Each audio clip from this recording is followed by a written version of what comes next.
right? So again, the same thing which we have seen here is like, identify the problem, why you want to conduct this research, what are the objectives, what you want to know from this, right? This all is a theoretical part actually, and then analyze the same thing which we discussed. But if we want to see it in a more practical way, right? Now I'll make it more simplified for you. Choose arena, right? Choose your product or service. This is first step of any market research. Very simple, right? Coming out from all the jargons, you focus on this, right? Now choose a platform, right? So platform means there is a platform called Blue Ocean and the Red Ocean. We'll discuss this, don't worry. And then study the future and scope of your arena, right? Now you study whether this business or this area which I am choosing will last for long, or it is only for the 5 years, or it is only for the 2 years, or it is for 50 years. It's lifelong, it's evergreen, right? So this is the third step you need to follow. Now study the present market potential. What is the present market potential? Suppose the present market potential is 100 crores. I'm just taking example. And expected market growth could be based on the research which you are doing. It could be 1,000 crores in the 10 years.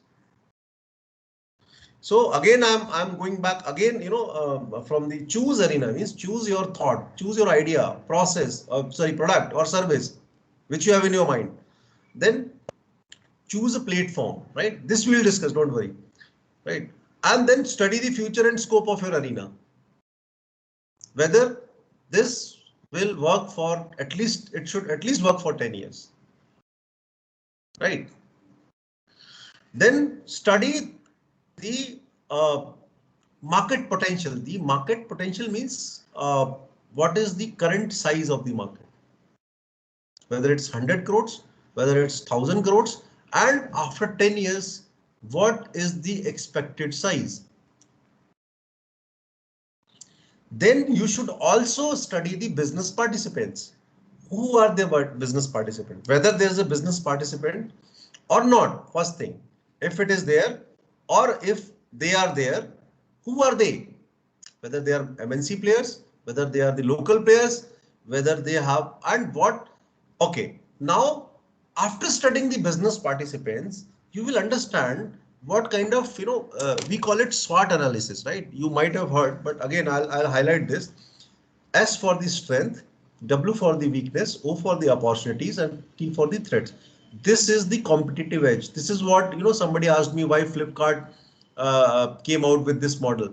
So I'll just compare this with the Flipkart when Amazon was not there in the picture in India. I'm going to say full-fledged. So strength of Flipkart was that they are the local players, more trustworthy. Weakness was that funds were not there. It was a startup. Opportunity. They have opportunity to tap the tier 1, tier 2 cities, right? Along with metro cities or tier 1 cities, or right, they have opportunity to tap the tier 2 and tier 3 cities also. Threats. Threat was that if Amazon comes in a full-fledged way, opening all the centers in all tier 2 and tier 3 cities, they will be nowhere. Hope you got my point, friends. Yes, sir. Yeah, so exactly after 6 to 7 years, it happened actually.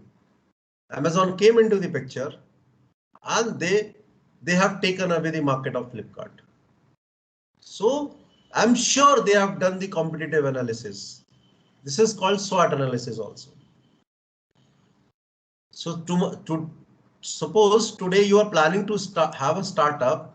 So okay, I'll just take an example of a company called Acops. Acops is a company, who the founder is Vijender Yadav. He is AITN, and this company is one of the growing companies, right? And very renowned company, ACCOPS, Acops. You can go and Google it, right? Some of you will be knowing this company. So they introduced a product called virtual private network, right? Security solutions, where remotely you can work from home and the system will be secure. So they have given a solution to the corporates right? So BPN type of security solutions, virtual private network. So they came into all these things, right? Now they were competing with Cisco. You got my point. But what benefit they were having, what USPs they were having, strength was that they are the local player, they are the competitive, right? And they can support service, they can extend their service support to any part of the India, right?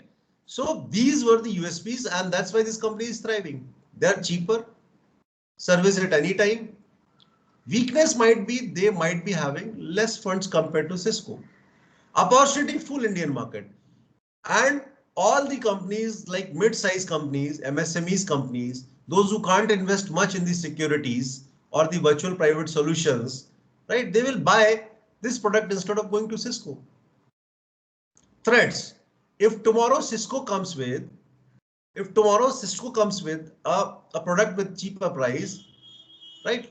Compared to the ACOPS, tomorrow ACOPS might lose the business, right? Or the customers, or at least they'll not be growing at the speed, at which they are growing currently. Hope friends clear. I'm just giving very good, very relevant examples how you can analyze your company.